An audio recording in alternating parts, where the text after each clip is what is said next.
हरि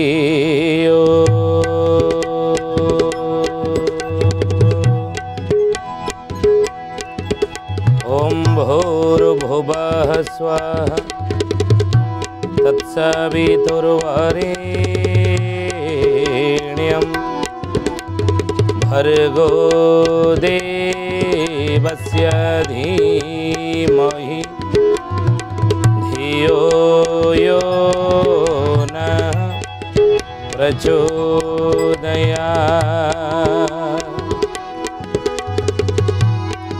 नमस्ते अच्युतानन्दं नमस्ते जगन्नाथाय नमो जसवन्तानन्दं बलराम नमो नमः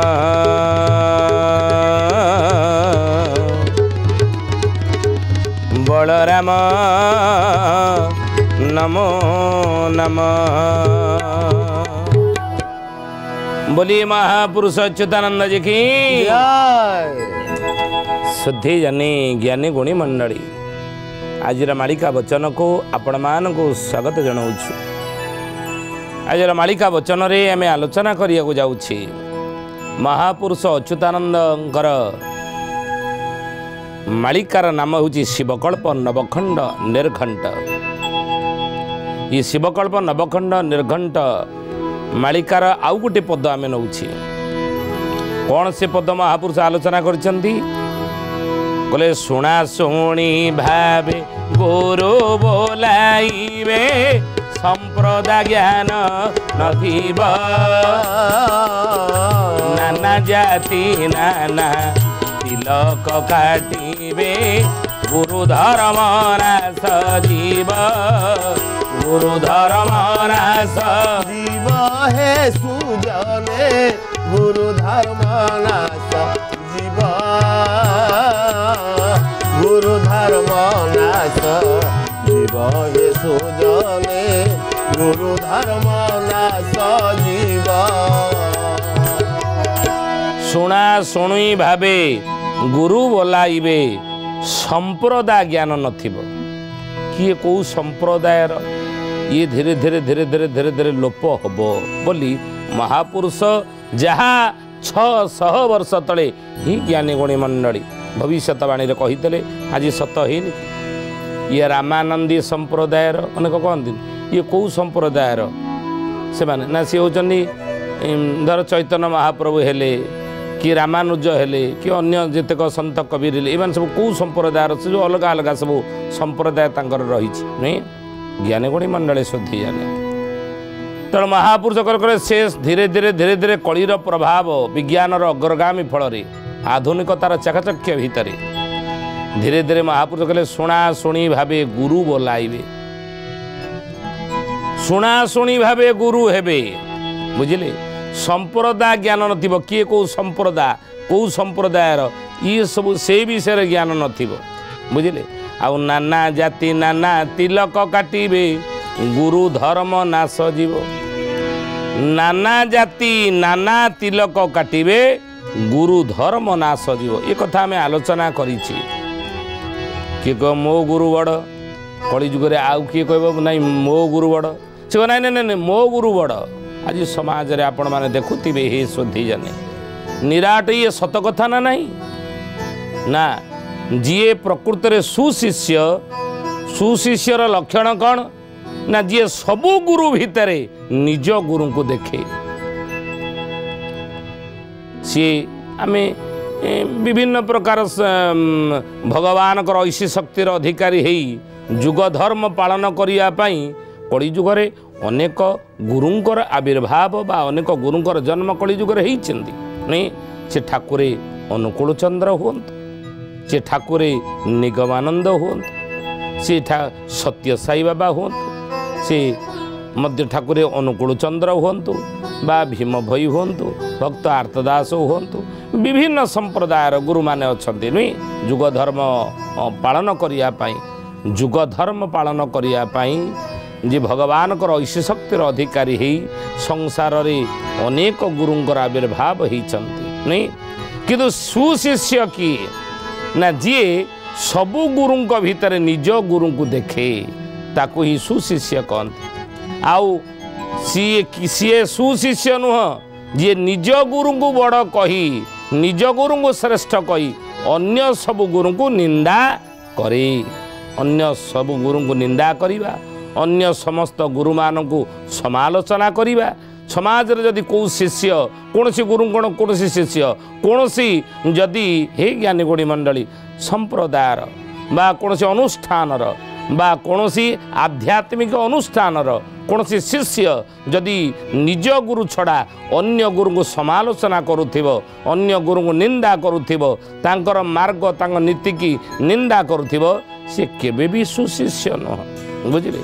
से केबे सुशिष्य हो पारिबो नाही काहे ना गुरु को जी चित्र फोटो बा मूर्ति भितरे जी सीमित करदेला से गुरु को तो चित्र फोटो मूर्ति भितर सीमित करदेला ता गुरु को नहीं अन्य गुरु मान को फोटो चित्र मूर्ति भितर सीमित करदेला सी केमती सुशिष्य हम सुशिष्य कि ना जी गुरु को चित्र फोटो बा मूर्ति भितरे सीमित रखे नाही आउ सी कौन कहे गुरु विषय रे ना गुरु हेउचन कि ना स्वयं भगवान को ऐसी शक्तिर से अधिकार गुरु हेउचंदी भगवान को ऐसी शक्तिर अधिकारी स्वयं भगवान गुरु रूप संसार को आसी थांती विभिन्न माध्यम दे नहीं हे ज्ञानी गुणी मंडली गुरु कौन सी व्यक्ति नुह गुरु हेउचंदी शक्ति गुरु एक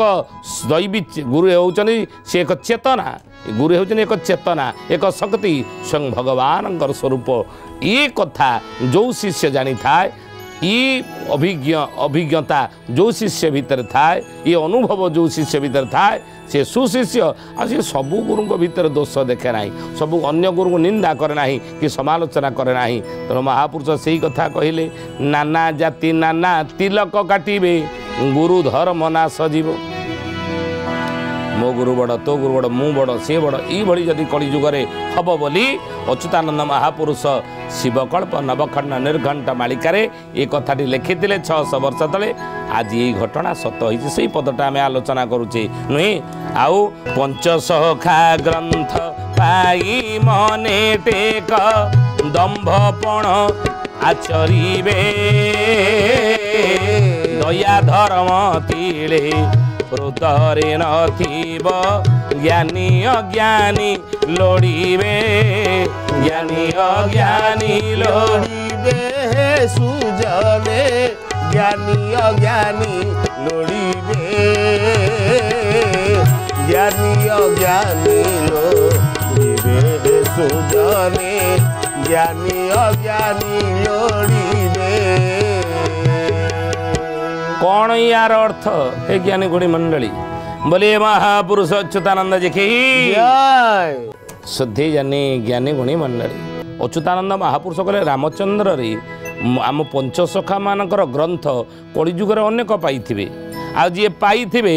आम आचरण को से ग्रहण कर नथिबे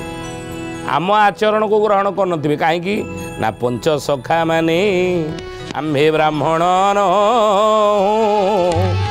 क्षत्रिय वैश्य अवा हे भोगा क्षत्रिय वैश्य अवा हे भोगा क्षत्रिय वैश्य अवा हे भोगा अच्युतानंद महापुरुष कहले राम रे वर्ण टीकार लिखिले कहले आमे पंचसखा माने ब्राह्मण नहु किंतु कहले ब्राह्मण नहु आपण मैंने जानी अति बड़ी जगन्नाथ दास पंचसखा मान भीतर जड़े नुहति कि जन्म होते कौटी ना पुरी जिला कपिलेश्वरपुर शासन रे जन्म ग्रहण करते 16 शासन भितर पुरी जिला कपिलेश्वर शासन होउची अन्यतम तेणु ये जन्म होते कि अति बड़ी जगन्नाथ दास लिखिं श्रीमद भागवत महापुराण नहीं तेणु ओडिया रे अनुवाद कर नवाक्षरी छांदे व्यासंकर संस्कृत भागवत को ओडिया रे अनुवाद कले नवाक्षरी छांदे से अति बड़ी जगन्नाथ दास ब्राह्मण कूल जन्म होती नहीं ब्राह्मण कूले जन्म होती जशवंत जन्म होते क्षत्रिय कूल ये जन्म होते सुधा कि अच्युतानंद महापुरुष वर्ण टीकार लिखिले आमे पंचसखा ब्राह्मण क्षत्रिय वैश्य अबाहेबो निजक ब्राह्मण बोली समाज रे प्रतिपादित करना आमे जे ब्राह्मण आमे जे श्रेष्ठ आमे जे क्षत्रिय आमे जे वैश्य ई भाव समाज रे निजर परिचय को प्रदान करना बुझे कौन कही बोले सान हेले मन सरोआ होई तहु अच्युत जे शूद्र बोलाई तहु अच्युत जे शूद्र बोलाई तहु अच्युत जे शूद्र बोलाई छोटिया को शूद्र बोली आम भाविचु बुझे तेणु निजक शूद्र कहार तात्पर्य निजक शूद्र कह पंचसखा मान शूद्र समस्त शूद्र कूल जन्मग्रहण करते ना कहले कहले शूद्र बोली निजक परिचय दे कहीं आम निजक छोटिया भाविचु सान भाविचु जी निजक छोटिया करदेला सान करदेला हे ज्ञानी गुणी मंडली सरलता बिना मूल्य मिले किंतु या द्वारा दुनियार सबकि किणा जापे निजक छोटिया जी कला सान करदेला से दुनियार समस्तंकर प्रिय हो पार मन रखु गोटे कथा हे ज्ञानी गुणी मंडली महापुरुष कहते प्रथमे पितामाता तांको केबे हेले निंदा करिबो नाही से जेमिति ही था जो स्वभाव रही था से तुम पे कौन करि थांतु बा न करि थांतु यदि संतान माने पितामाता दोष देखिले ताले से संतानर उन्नति असंभव जीवन रे केबे हेले से उन्नति करि परिबो नाही जीवन रे कौन कार्य से सफलता पाई परिबो नाही जो पिला जो छुआ जो संतान निज पितामाता दोष देखला मो पे कौन करछ जीवन कौन करछ तमे ई दोष जदि बाप मुहरे पुओ प्रकाश कला केबे उन्नति करि परिबो नाही केबे दोष देखिबे नाही पितामाता को सम्मान करिवे उच्च को उठिबार सफलता पाइबार ये हूँ गोटे छोटिया हेउची कौन ना सूत्र छोटिया फर्मुला कौन ना पितामाता को सब सम्मान करेंगे तांकर आशीर्वाद ने सम्मान करेंगे द्वितीय गुरु गुरुजन गुरुंर आशीर्वाद सब ने गुरुंर केवल दोष देखिए पितामाता दोष देखिए निज गुरुंग ठारे दोष देखिए ना गुरु जहाँ ही था बरं बुझे दोष देखिए ना जहाँ कहते आम करवा गुरु जहाँ बाट बतई अर्थ पूजामूलम गुरुपाद मंत्रमूलम गुरुर्वाक्य गुरु जहाँ वाक्य ध्यानमूलम गुरुर्मूर्ति मोक्षमूलम गुरुर्कृपा नुई ध्यानमूलम गुरुर्मूर्ति पूजामूलम गुरुर्पाद मंत्रमूलम गुरुर्वाक्य मोक्षमूलम गुरुर्कृपा जदि पूजा करुच गुरुपाद को पूजा कर रे शिष्य माने जदि ध्यान करुच ताले गुरु को ध्यान कर नहीं गुरुमूर्ति की ध्यान कर आउ जदि गुरु मंत्र कौन सी गुरु पूजा करुच देवता मान ताले गुरु वाक्य जहाँ कहे मंत्रवत मान ताहले गुरु कृपा मिलिबो नुई तेणु गुरुंग ठारे केबे दोष देखिब नाही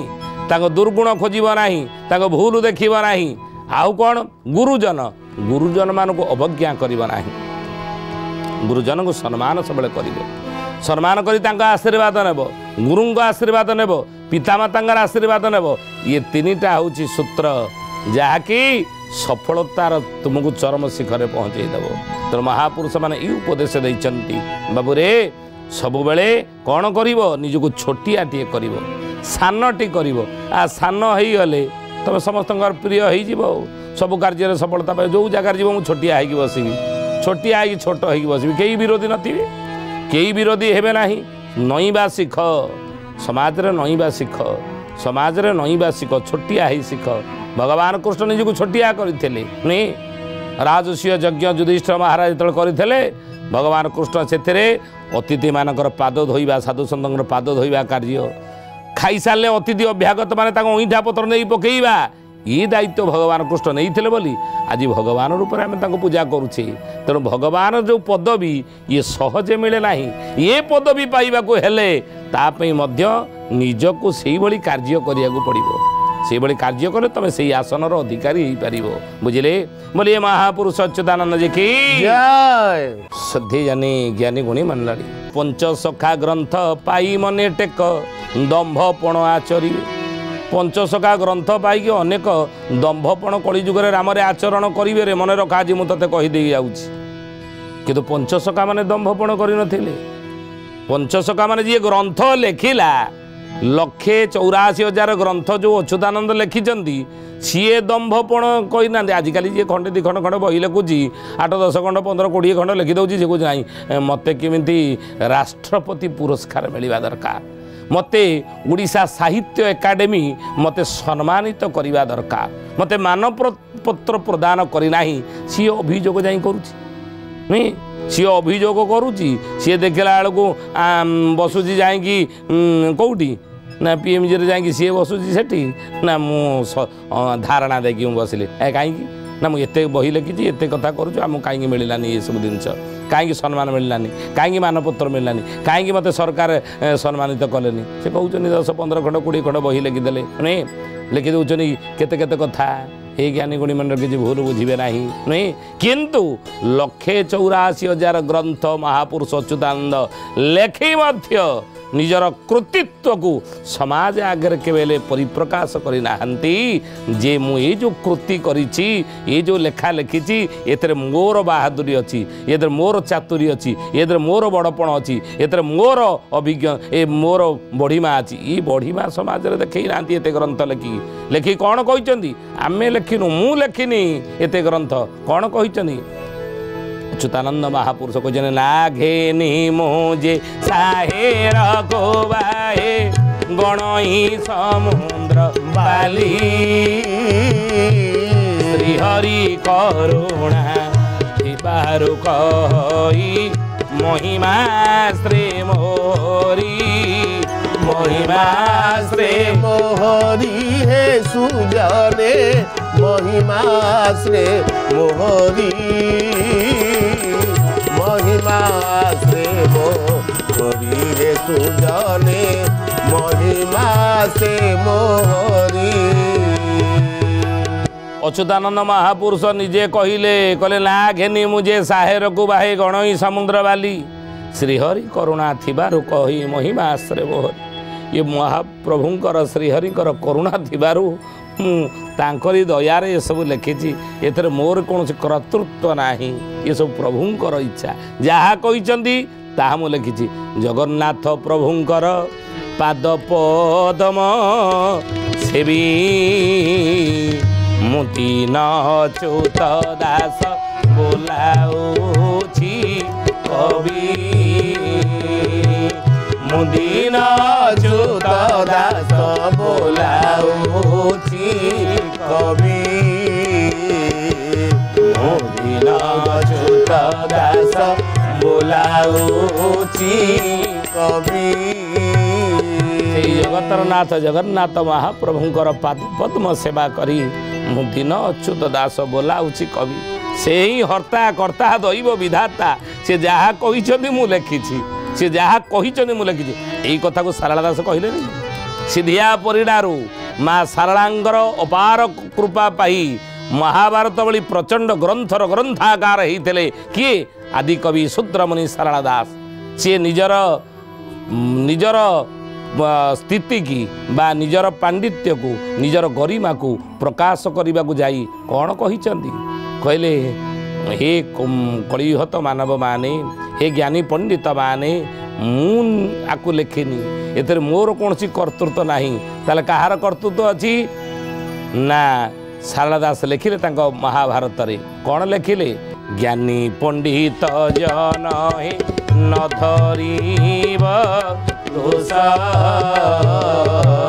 सारला पादे शरण मुसारला दास सारला पादे शरण मुसारला दास सारला पादे शरण मुसारला दास। ज्ञानी पंडित माने महाभारत बड़ी प्रचंड ग्रंथ मु रचना कली जे एथिरे जदि दोष त्रुटि रही जाइथिबो ना ताले एथरे दोष त्रुटि आपण देखिबे नाही काहेकि ना सारला पादे शरण मु सारला दास से सारलांकर को माँ बागदेविनी सारला को भरोसा करी मुझे ग्रंथ लिखिली आ जनम मूर्ख जे किछि न जानई कलम मुनरे से ही ଦେଉଛି ବତାଇ। ମୂର୍ଖ ସେ ଯାହା କଲମ ମୁନରେ ମୋତେ ବତେଇଛି ମୁଁ ସେଇଆ ଲେଖିଛି। ଇଏ ହେଉଛନ୍ତି ଭକ୍ତ, ଇଏ ହେଉଛନ୍ତି ମହାପୁରୁଷ। ତେଣୁ ପଞ୍ଚସଖା ମାନେ ବିଶେଷ କରି ଅଚ୍ୟୁତାନନ୍ଦ ଶିଷ୍ୟ ରାମଚନ୍ଦ୍ରକୁ କହୁଛନ୍ତି ଶିବକଳ୍ପ ନବଖଣ୍ଡ ନିର୍ଘଣ୍ଟରେ ରାମରେ କଳିଯୁଗରେ ଆମ ଗ୍ରନ୍ଥ ପାଇକି ମନରେ ବଡ଼ ଟେକ କରିବେ ଏବଂ ପଞ୍ଚସଖା ଗ୍ରନ୍ଥ ପାଇ ମନେ ଟେକ ଦମ୍ଭପଣ ଆଚରିବେ। ଦୟା ଧର୍ମ ତିଳେ ହୃଦୟରେ ନଥିବ ଜ୍ଞାନୀ ଅଜ୍ଞାନୀ ଲୋଡ଼ିବେ। କିଛି ଦୟା ଧର୍ମ ତାଙ୍କର ଭିତରେ ନଥିବ, ଆମ ଆଚରଣ ଗ୍ରହଣ କରୁନଥିବେ, କିନ୍ତୁ ଗ୍ରନ୍ଥ ପାଇଥିବେ କେତେ 256 ଜଣ ମୋର ମାଳିକା ଗ୍ରନ୍ଥ। ମନ ଭିତରେ ଦମ୍ଭପଣ ଆଚରୁଥିବେ। ପଞ୍ଚସଖାଙ୍କର ବିଚାର ନଥିବ, ପଞ୍ଚସଖାଙ୍କର ନୀତି ତାଙ୍କ ଭିତରେ ନଥିବ। ତୁ ସାବଧାନ ହେଇକି ଥା ଏ କଥା ଉପରେ, ବୁଝିଲେ? ଏଇ କଥା ଶିବକଳ୍ପ ନବଖଣ୍ଡ ନିର୍ଘଣ୍ଟରେ ମହାପୁରୁଷ ଲେଖିଛନ୍ତି। ଏ ପଦର ଅର୍ଥ ହେଉଛି ଏଇଆ। ତେଣୁ ହେ ଜ୍ଞାନୀଗୁଡ଼ି ମଣ୍ଡଳୀ, ଆଜି ସମାଜରେ ସେଇଆ ହେଇଛି। ତେଣୁ ଯଦି ହେଇଛି ତାହେଲେ ମହାପୁରୁଷଙ୍କର ଭବିଷ୍ୟତବାଣୀ କେତେ ସତ ଆପଣ ଦେଖନ୍ତୁ। ଆଜି ତ ସମୟ ହେଇଛି, ଆସନ୍ତୁ ବାଣୀକି ବିରାମ ଦେବା ପ୍ରଭୁଙ୍କର ନାମ ନେଇ। ପୁଣି ଆସନ୍ତା ଅଧ୍ୟାୟରେ ଆଉ ଗୋଟିଏ ପଦ ଶିବକଳ୍ପ ନବଖଣ୍ଡ ନିର୍ଘଣ୍ଟରେ ଆମେ ଆଲୋଚନା କରିବା। ତ ଆସନ୍ତୁ ପ୍ରଭୁଙ୍କ ନାମ ଟିକେ ନେବା। ଶ୍ରୀ ଅଚ୍ୟୁତ ଶରଣମ୍ ଶ୍ରୀ ଅନନ୍ତ ଶରଣମ୍ ଶ୍ରୀ अच्युत शरणं श्री अनंत शरणं जगन्नाथ शरणं बलराम शरणं जगन्नाथ शरणं बलराम शरणं शरणं शरणं जसोवंत शरणं शरणं शरणं जसोवंत शरणं शरणं शरणं जसोवंत शरणं ओ शरणं शरणं जसोवंत शरणं शरणं शरणं कळकी राम शरणं शरणं शरणं कळकी राम शरणं श्री अच्युत शरणं श्री अनंत शरणं श्री अच्युत शरणं श्री अनंत शरणं शरणं शरणं शरणं शरणं शरणं शरणं शरणं शरणं शुद्धि जानी ज्ञानी गुणी मंडली आज आसतु बाणिके ठारे विराम देवा। पुणी आसंता अध्याय भेट हेबा। रहुचु हरिओम शांति शांति शांति सर्वारिष्ट सुशांति भवतु।